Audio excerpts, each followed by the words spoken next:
Is that David? Hello? No, it's not. I think you've got the wrong number. Oh, I was calling about a Ford Mustang. Yeah, no, I don't know what you're going on about. Oh, you don't know anything about a Mustang for sale? No, nothing at all. I just got this number from someone who said that you were selling a Mustang. No idea. Oh, okay, no problem. I'll check the number and he put the phone down. That's him. Cool, David. He's a scammer. David's a scammer.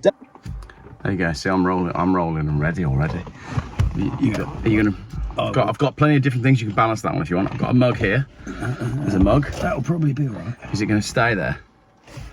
It is as well. It's going to stay there. Your like lens needs a clean. It certainly does. That smudge, that is. Mine's perfect, you see, on my iPhone 13 mini. Let me just take a minute to talk you through. iPhone 13 Pro Max. Oh, right. Yeah. It's because you're the pro. Ladies and gentlemen, we're running off the AFERY. This is my portable power pack. I mean, it's a heavy one to carry around with you, but it's charging my phone today. Yeah, it's like one of those old jokes in the early days of mobile phones. It is, yeah. Well, here's your phone, and here's the batteries. Well, I was saying this to Ron, the transport man, the other day. Whenever my phone battery's low, which it always is, I'll generally carry my jump pack around with me, my little jump pack. But if you're sat in a pub, you know, with your people are always like, that's a meaty power bank. I'm like, well, yeah, but it'll start your car if you need to. Yeah, I've got one of them. Yeah, they're worth having. So this one is that one we can charge it off the solar. So technically that's complete standalone off-grid everything because we'll solar off the motorhome to that, and then devices, lights, everything. Is that a sponsored thing? Yes. Oh, that's nice. There you go. But now what I'll do, I'll put the link in this video so people can have a look. Yeah. There you go. And then I was able to get a sponsor. If there's sponsors out there that want to put stuff like that on my channel, that's great. There you go. Go for it. Link below. There will be. I hate doing sponsorship things. I'm not very good at them. No, I turn them down every time. Because they're always things you don't want. I only take them when it's things that I do want, and often because it also, if you're watching sponsors, takes me forever. Like they'll get in touch and I'll do the contract with them, and they'll be like, "When can we expect the video?" And I'll look at the product and I'll go, "I'll probably make that this week." And then a week goes by, and then another week, and then another week. But what sometimes happens as well is the time passes, and in the time that passes, other creators make their videos and get slated in the comments for being associated with various brands, and in that time that passes I go, oh, actually I don't think I'll thank God we didn't do that. I won't do that video. Hashtag Auto Alex and this claim against car finance companies because I've decided not to bother. Oh, I'm not charging my phone. I hadn't clicked the USB button. Now I have. Right, good. We're not going to die. Ladies and gentlemen, that was a long intro. I'm just checking I haven't got paint on me. No, you're looking all right. Hang on. It's just my lens. You're looking good? Yeah. Yeah, we're both looking all right? We're cool. You're looking sexy. Good for radio. Ladies and gentlemen, this is Stephen. Stephen's arrived. Stephen's been scammed over a car by a man on the internet, and it wasn't me. No, it's true. You got your £10 car off me. I did. It's on the trailer now. Was it 10? I thought it was 5. I don't know. Depending on which. Did you use a discount code? I can't remember. Well, I just pressed the button. I had one ticket. That's the way to do it. Yeah. Don't ever buy more than one ticket. For me, it's about supporting other YouTubers and having a laugh. Yeah. And you know, I hope that it reciprocation and all that, it will come back when I start doing this. I think so. And the way I look at it is, if I can give you £10 worth of entertainment when you watch the live feed, the car is really a bonus. It is, and it's cheaper than going to the pub. It is, but to tell you, going to the pub's getting expensive now. Very. We were on holiday last week, and it was a posh holiday park, but their rates are really reasonable for accommodation. Yeah. And so the accommodation was okay, and then we went to the bar, and I got 2 pints of Atlantic Pale Ale. Yeah. And the guy's like, "It's £14.20, please." And I was like, hang on, you got it wrong. That's somebody else's bill. I went back to the table and I said, I don't think we'll be having many more of these. No, that's got to be somebody else's bill. It's just ridiculous, isn't it? But that's the UK for you. Anyway, let's talk about being scammed. Scammed. So, Stephen's come down here to collect the car today. Oh, I've got the rusty Volvo. The rusty Volvo, GFF, the brown one. Yeah. Which you're going to find a home for, or I think I've already found a home for it. Okay, good. I'll have it back. If anyone struggles, I'll have it back. I like to see Volvos go to good homes, but so long as it's going to someone. It will go to a good home. But on the way down here, you were going to collect another car. Go on. Let's just do that before we move on. I can see one of three things happening to the Volvo. It will sit on my trailer for a few weeks, and the wife will hound me, and I'll just have to move it on. Yeah. Or I'll be able to hide it for long enough. Yeah. And I've got a mate in the pub called Dom. Yeah. Father of about 20 kids, young lad. Yeah. Needs a car. Right. We'll put an MOT on it and give him the keys. That's why you asked me if it had 7 seats. Yeah.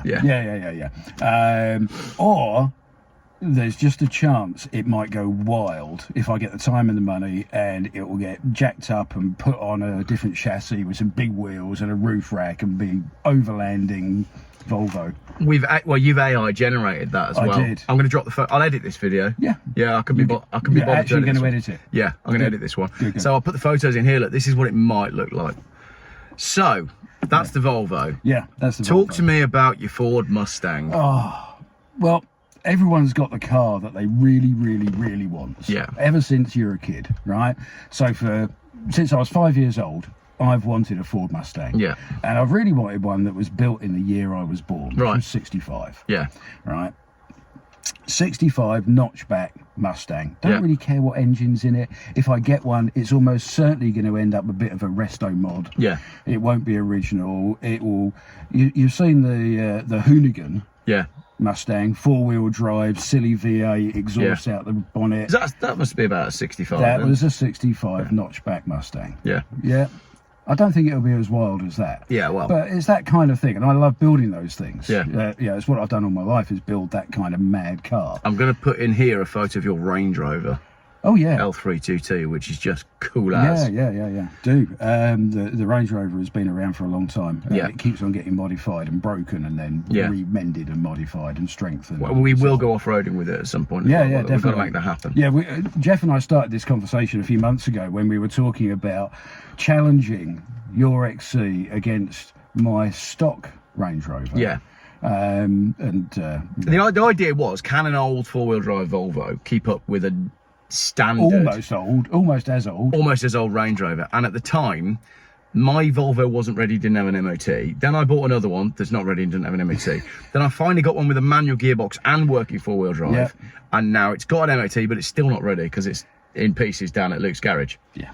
But we will do this at some point. We will. Volvo versus Range Rover. Yeah. It'll be a laugh, and we'll go to the pub. Exactly. So we got talking about that, and then ideal cars. The dream car. The dream car. The dream car. So 65 Ford Mustang notchback, don't care what engine it's got in it or anything like that, just has to be that car. Yeah.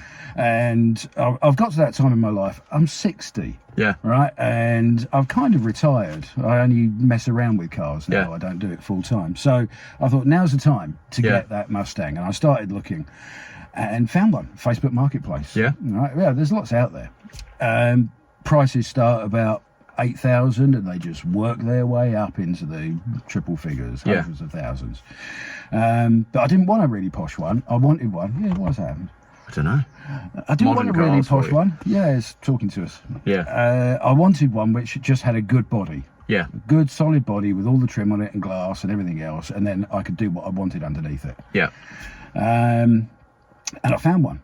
Found one for 5,600 quid. Right, which is about the price. I've been talking to another guy for a complete body, just on some rubbish running gear. Yeah, okay. Right, so a reasonable body on. So we're bottom of the market. Yeah. Kind of a feasible price. Yeah. It's not. It's too good to be true, but it's not.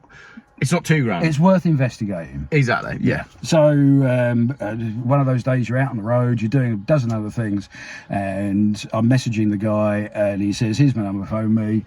And so that'd be easier. I'll phone him. So I'm talking to him while I'm driving. Yeah, it's all cool. Oh, so you spoke to him on the phone and everything? Oh yeah. This hasn't just happened over messages. No. If it was one of those, someone who's not speaking English gives you a phone number that's in Mozambique or something and things like that, it's not going to work out. I'm buying a car on behalf of my client. Yeah, sure you are. Yeah. And we'll make you a millionaire while you're at it. Yeah, exactly. Yeah.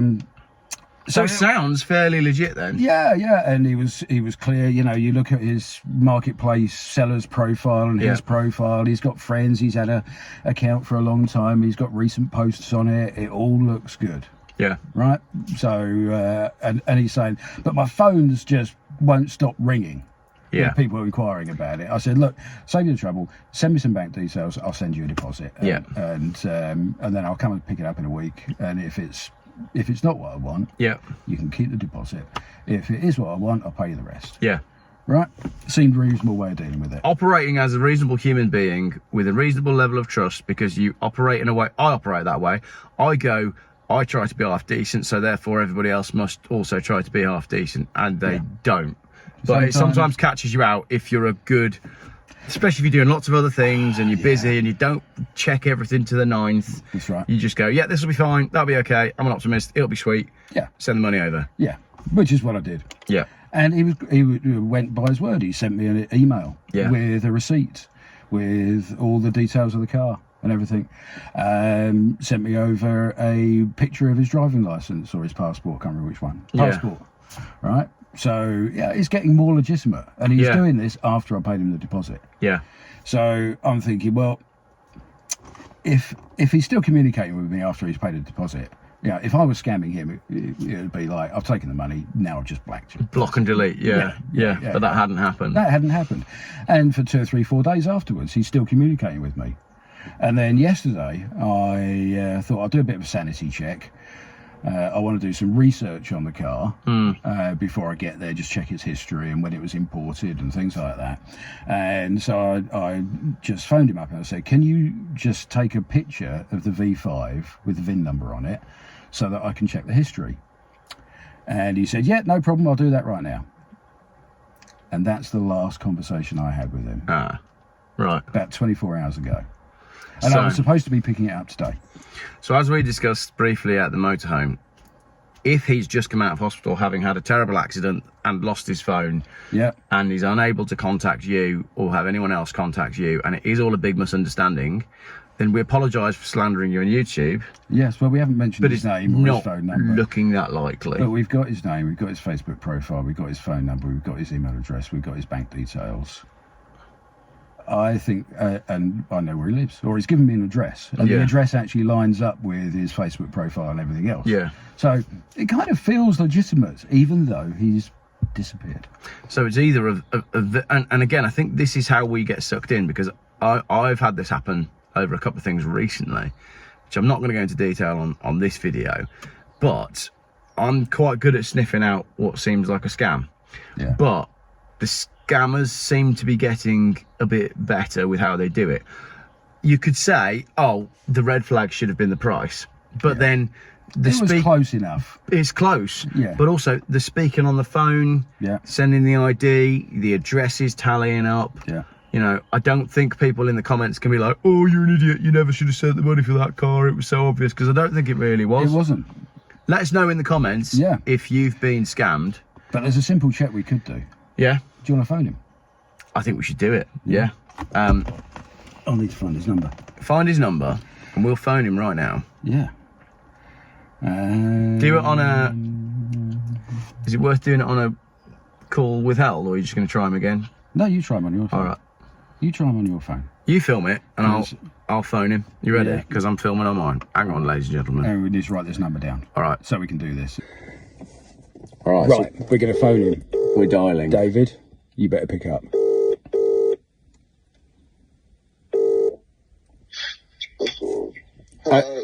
Is that David? Hello? No, it's not. I think you've got the wrong number. Oh, I was calling about a Ford Mustang. Yeah, no, I don't know what you're going on Oh, about. you don't know anything about a Mustang for sale? No, nothing at all. I just got this number from someone who said that you were selling a Mustang. No idea.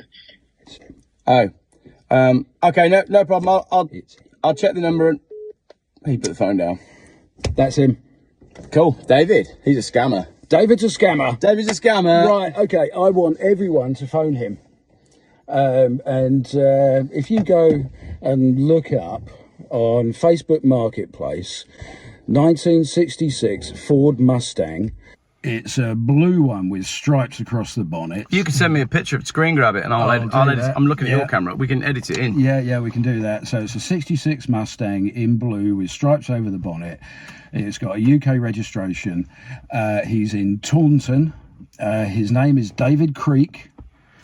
And... or if you're watching and you're called David Creek and you've recently had your wallet stolen with all your ID in it, let us know. And if you actually own the car and you have got it for sale, let us know. Yeah. Well, now that we know that you have been scammed, I can put it on the thumbnail for the video. Yeah, absolutely. Because that was a bit of a journey that we went on there, wasn't it? Damn.